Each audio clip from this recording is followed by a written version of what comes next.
দয়ার নবী মায়ের নবী মিরাজে গেলেন আর তাকে এই নামাজ তোহফা স্বরূপ উম্মতের জন্য দিয়েছিলেন। সর্বপ্রথম কত ওয়াক্ত দিয়েছিল? সর্বপ্রথম 50 ওয়াক্তের নামাজ দিয়েছিল আল্লাহ। আবার দয়ার নবী আসলেন, অন্যান্য নবীগণ বললেন ইয়া রাসূলুল্লাহ ইয়া হাবিবাল্লাহ আপনার উম্মত পারবে না। আমার দয়ার নবী আল্লাহ পাকের কাছে গিয়ে 5 ওয়াক্ত কমালেন, 45 হলো। আবার আসলেন, আবার বললেন এটা পারবে না। আবার আমার দয়ার নবী সেখানে গেলেন, টোটাল 9 বার যাওয়া আসা করলেন। আমার দয়ার নবী একবার যায় 5 ওয়াক্ত কমে, আবার যায় আবার 5 ওয়াক্ত কমে, এই করে করে 5 ওয়াক্ত এসে আবার বললেন ইয়া রাসূলুল্লাহ ইয়া হাবিবাল্লাহ 5 ওয়াক্ত পারবেন না। তখন আমার দয়ার নবী আর যাননি। কেন? এই 5 ওয়াক্ত এসে কেন দাঁড়ালো? বেশ তো 50 ওয়াক্ত থেকে 5 5 করে যখন কমলো 35 30 বা এই 45 বা 15 20 এইরকম তো হলো। কিন্তু ওই 15ই দাঁড়াতে পারতো, 10 হতে পারতো, 10 ওয়াক্ত হতে পারতো, 15 হতে পারতো, 20 হতে পারতো, কিন্তু 5 ওয়াক্ত কেন হলো? আবার 5টা ওয়াক্ত হলো, কিন্তু 5টা সময় কেন হলো? ভোরের বেলা একটা, দুপুর বেলা একটা, ওই বিকাল বেলায় একটা, আবার মাগরিবের সময় একটা, আবার ঈশা রাত্রিরে একটা। কেন হলো 5টা সময়? এবং সব যদি ওই 5টা সময় হলো, আবার জোড় সব যদি জোড় হয় 2 4 4, আবার মাগরিবের নামাজ 3 রাকাত বিজোড় কেন হলো? কেন হলো? এই 5 ওয়াক্ত নামাজ এলো কোথা থেকে? এর পেছনে প্রত্যেক জিনিসের একটা রাজ আছে, প্রত্যেক জিনিস। তো এই যে 5 ওয়াক্ত নামাজ আমরা 5টা সময় পড়ি, 5 ওয়াক্ত কেন হলো, 5টা সময় কেন হলো, কি ঘটনা হয়েছিল, কি ঘটনা? এই যে আমরা আল্লাহ আমাদের এই যে 5 ওয়াক্ত নামাজ, যে আমার দয়ার নবী মায়ের নবী যে নামাজ নিয়ে আসলো, আল্লাহ বলে দিয়েছিল এইরকম ভাবে নামাজ পড়বেন না। এই দুনিয়াতে আমার দয়ার আমরা আসার আগে আমার উম্মাতের জন্য এই যে 5 ওয়াক্ত নামাজ এসেছে, এর আগেও নামাজ পড়া হয়েছে। এই সময় এই 5টা ওয়াক্ত কি হয়েছিল, কি ঘটনা, এই 5 ওয়াক্তের নামাজ কি করে হলো, কবি ছন্দের মাধ্যমে লিখছে। দেখুন, 50-এর বদল 5 তো দিল আল্লাহ দয়াময়, ওগো আল্লাহ দয়াময়। পেয়ে তোফা মুস্তাফা মোর মহা খুশি হয়, পেয়ে তোফা মুস্তাফা মোর মহা খুশি হয়।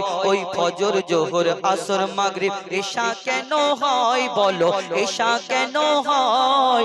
কখনো 2 কখনো 3 4 রাকাত কেন হয়? 50-এর বদল 5 তো দিল আল্লাহ দয়াময়, ওগো আল্লাহ দয়াময়। পেয়ে তোফা মুস্তাফা মোর মহা খুশি হয়, পেয়ে তোফা মুস্তাফা মোর মহা খুশি হয়। ভোরের বেলায় ফজরের নামাজ 2 রাকাত কেন হলো? আদম আলাইহিস সালাম মা হাওয়া আল্লাহ তাআলাদের দুনিয়াতে পাঠানে, পিতা আদম 300 বছর ক্ষমা চাওয়ার পরে যখন ক্ষমা করলেন, তারপরে আল্লাহর দরবারে শুকরিয়া জানায়। মিলন হওয়ার পরে আরাফাতের ময়দানে আল্লাহ তুমি শুকরিয়া, তোমার দরবারে হাজারো কোটি শুকরিয়া, তুমি আমাকে ক্ষমা করে দিয়েছো। আল্লাহ বলল ওইভাবে শুকরিয়া আদায় করলে হবে না। আল্লাহ তাআলা সেই দিন আদম নবীকে 4 রাকাত নামাজ পড়ার হুকুম দিলেন। 4 রাকাত নামাজ পড়ার, আমি আল্লাহ আমার নামে 4 রাকাত এবং 2 রাকাত তোমার বাপ মান আমার নামে। আল্লাহ বলল আল্লাহ আমি আল্লাহ আমার নামে 2 রাকাত এবং তোমার বাপ মার নামে 2 রাকাত। কিন্তু আল্লাহ যদি 4 রাকাত নামাজ পড়ার হুকুম দিলেন, কিন্তু সেদিন আদম নবী 2 রাকাত নামাজ পড়েছিলেন ওই ভোরের বেলায়। কেন? কবি ছন্দের মাধ্যমে লিখছে। দেখুন, গন্ধম খাওয়া আদম হাওয়া শুকরিয়া জানায়, গন্ধম খাওয়া আদম হাওয়া শুকরিয়া জানায়। আল্লাহ বলে মিললে যে 4 রাকাত পড়তে হয়, আল্লাহ বলে মিললে যে 4 রাকাত পড়তে হয়, আল্লাহ বলে মিললে যে 4 রাকাত পড়তে হয়। খোদার নামে 2 রাকাত আর 2 রাকাত বাপ মার, খোদার নামে 2 রাকাত আর 2 রাকাত বাপ মার। আর 2 রাকাত নামাজ পড়ে খোদার নামে 2 রাকাত পড়ো, 2 রাকাত বাপ মার। খোদার নামে 2 রাকাত পড়ো, বাপ মার নামে 2 রাকাত। আর 2 রাকাত নামাজ পড়ে আদম যে চুপচাপ, 2 রাকাত নামাজ পড়ে আদম যে চুপচাপ, 2 রাকাত নামাজ পড়ে আদম যে চুপচাপ। কেন? বাপ মা তাহার ছিল না তাই পড়ে 2 রাকাত, বাপ মা তাহার ছিল না তাই পড়ে 2 রাকাত। ফজরের এই ঘটনা তাই ফজরের 2 রাকাত, ফজরের এই ঘটনা তাই ফজরের 2 রাকাত। হলো মিরাজ এলো নামাজ এ মহা পুরস্কার, ও ভাই মহা পুরস্কার। আর নামাজ বিনা জীবন বৃথা, নামাজ নেকির হার। 50-এর বদল 5 তো দিল বেলায় আদম আলাইহিস সালাম 2 রাকাত নামাজ আদায় করেছিলেন। এই 2 রাকাত নামাজ আমরা ফজরের সময় ফরজ পড়ি, কিন্তু দুপুর বেলায় জোহরের নামাজ 4 রাকাত কেন হলো? কি ঘটনা? আর যারা এই দুনিয়াতে 4 রাকাত জোহরের নামাজ আদায় করে তার জন্য আল্লাহ কোরআন শরীফের মধ্যে কি ঘোষণা করেছেন কবি ছন্দের মাধ্যমে লিখছে দেখুন। নমরুদের আগুন হতে যখন ইব্রাহিম মুক্তি পায়, নমরুদের আগুন হতে যখন ইব্রাহিম মুক্তি পায়, আগুনে ফুল ফুটতে দেখে মাথা ঝুঁকে যায়, নমরুদের মাথা ঝুঁকে যায়। বলে আল্লাহ খলিলুল্লাহ শুকর পড়তে হয়, বলে আল্লাহ খলিলুল্লাহ শুকর পড়তে হয়। আর 2 রাকাত আমার তরে 2 বাপ মার হিসায়, 2 রাকাত আমার তরে 2 বাপ মার হিসায়।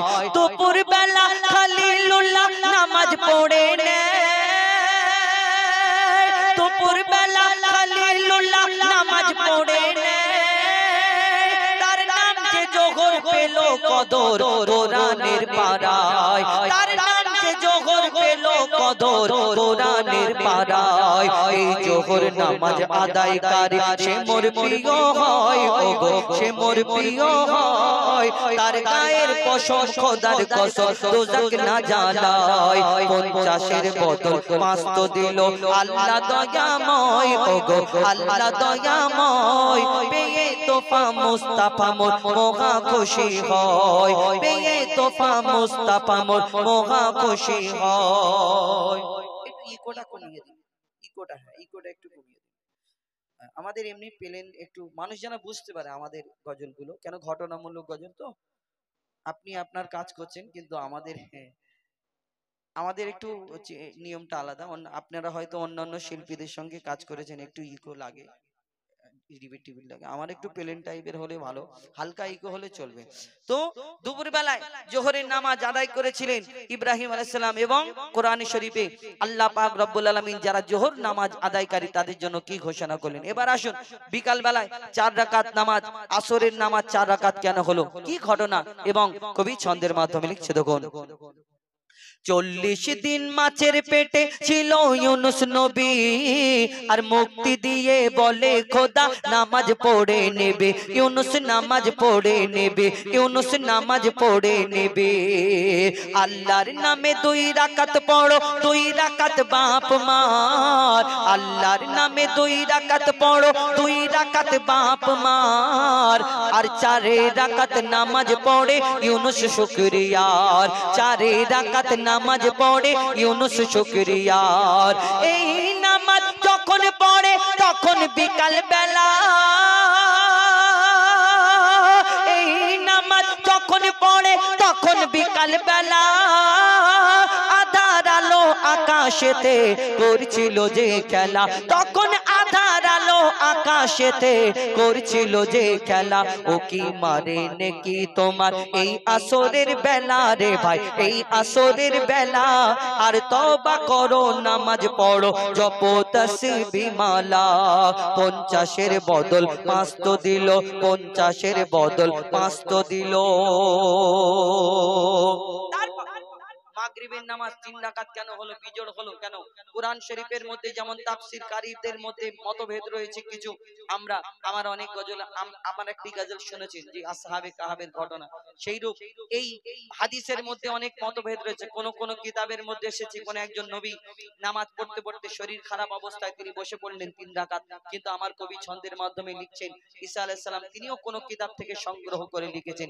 কি এই দুনিয়াতে কবি ছন্দের মাধ্যমে লিখছে দেখুন। ইহুদিরা ঈসাকে যে খোদার ছেলে কয়, এ গীবত শুনে বলে ঈসা সত্যি কথা নয়, খোদা সত্যি কথা নয়। ঈসা আলাইহিস সালাম অন্যান্য নবীদের মতো এসে প্রচার করে পড়ো লা ইলাহা ইল্লাল্লাহ ঈসা রাসূলুল্লাহ। আর ঈসা নবী যখন দ্বীন প্রচার করে, তানার ধর্ম যখন প্রচার করে, ওই ইহুদিরা আমার ঈসা নবীকে কিছু মানুষ কটাক্ষ করত, কষ্ট দিত, রাগাতো। কি যে তোমার আগে এই দুনিয়াতে যত মানুষ এসেছে, অনেক নবীরা এসেছে, তানারা দ্বীন প্রচার করেছে, কিন্তু তুমি একটু আলাদা ঈসা। কি যে শোনো, প্রত্যেক মানুষ আমাদের ঈশ্বর ভগবান দেব দেবী গড সবকিছু আলাদা। আমাদের সব ঈশ্বরদের দেখা যায় মূর্তি আছে, পাথরে পাথরের, এবং আমরা যাকে দেখি তাকে বিশ্বাস করি, কিন্তু তুমি বলছো লা ইলাহা ইল্লাল্লাহ ঈসা রুহুল্লাহ, তোমার আল্লাহকে দেখা যায় না, আর আমাদের থেকে তুমি একটু আলাদা কেন? আমাদের দুনিয়ায় সবাইয়ের বাপ আছে কিন্তু তোমার আব্বা নেই। ঈসা নবীকে বিনা বাপেতে এই ধরনের বুকে আল্লাহ পাঠালেন, মা মারিয়ামের গর্ভ হতে, আল্লাহ সব পারে তার প্রমাণ এবং তার ঘটনা আপনারা শুনেছেন। কিন্তু ঈসাকে যখন কটাক্ষ করে রাগায় যে তুমি যে এক আল্লাহর প্রচার করো, আল্লাহটা কি? তোমার ওই যখন জিজ্ঞেস করে এই কথা বলে তখন কষ্ট দেয়, ঈসা নবী জঙ্গলের দিকে চলে যায়। আর কি ঘটনা হয় এবং 3 রাকাত নামাজ কেন হয়, কবি ছন্দের মাধ্যমে লিখছে দেখুন। ইহুদিরা ঈসাকে যে খোদার ছেলে কয়, ইহুদিরা ঈসাকে যে খোদার ছেলে কয়, এ কথা শুনে এ গীবত শুনে বলে ঈসা সত্যি কথা নয়, খোদা সত্যি কথা নয়। সে মনের দুঃখে বনে গিয়ে কাদা কাটা করে, মনের দুঃখে বনে গিয়ে কাদা কাটা করে, আর 4 রাকাতের বদলে ঈসা 3 রাকাত নামাজ পড়ে, 4 রাকাতের বদলে ঈসা 3 রাকাত নামাজ পড়ে। কেন? খোদার নামে 2 রাকাত আর 1 রাকাত তার মা,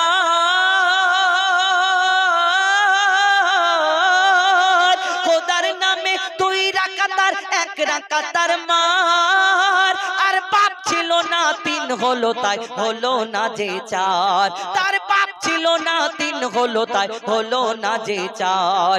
এই নামাজ যখন পড়ে তখন যে মাগরিব ভাই, তখন যে মাগরিব, শোন রে এতিম বাপের স্নেহ দেবে এ মাগরিব, শোন রে এতিম বাপের স্নেহ দেবে এ মাগরিব। 50-এর বদল 5 তো দিল। ঈশার নামাজ রাত্রে কেন হলো এবং 4 রাকাত কেন হলো, কি ঘটনা, কবি ছন্দের মাধ্যমে লিখছে দেখুন। খোদা দ্রোহী ফেরাউন দিচ্ছিল বড় জ্বালা, আর আল্লাহ বলে মুসা নবী দেশ ছেড়ে তুই পালা। আল্লাহ মুসা নবী যখন ওই ফেরাউনের সঙ্গ পঙ্গরা জ্বালা যন্ত্রণা দিচ্ছে, মুসা নবী আস্তে আস্তে যাচ্ছে আল্লাহর হুকুমে, সামনে নীল দরিয়া। আল্লাহ এবার কি করব, আল্লাহ এবার কি করব? আল্লাহর তরফ থেকে খবর আসে, এ মুসা তোমার আশা বাড়িটা তুমি নীল দরিয়ায় রাখো, বাকি আল্লাহর কাজ আল্লাহ করবে, আর তোমার কাজ তুমি করতে যাও। তারপর কি হয়, কবি ছন্দের মাধ্যমে লিখছে দেখুন। মুসা নীল দরিয়ায় আশা মারে, দরিয়া হলো ফাঁক, আর ওই পারেতে উঠলো মুসা ডোবে ফেরাউনের ঝাঁক, ওই পারেতে উঠলো মুসা ডোবে ফেরাউনের ঝাঁক। পারে যখন উঠলো মুসা তখন ছিল ঈশা,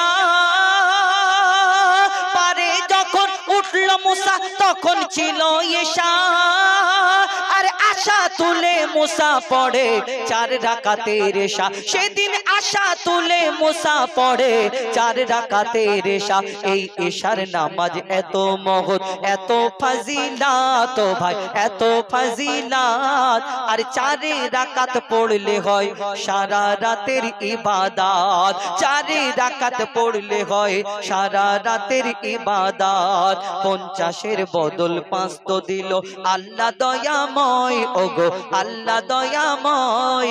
পেয়ে তোফা মুস্তাফা মোর মহা খুশি হয়, পেয়ে তোফা মুস্তাফা মোর মহা খুশি হয়, পেয়ে তোফা মুস্তাফা মোর মহা খুশি হয়।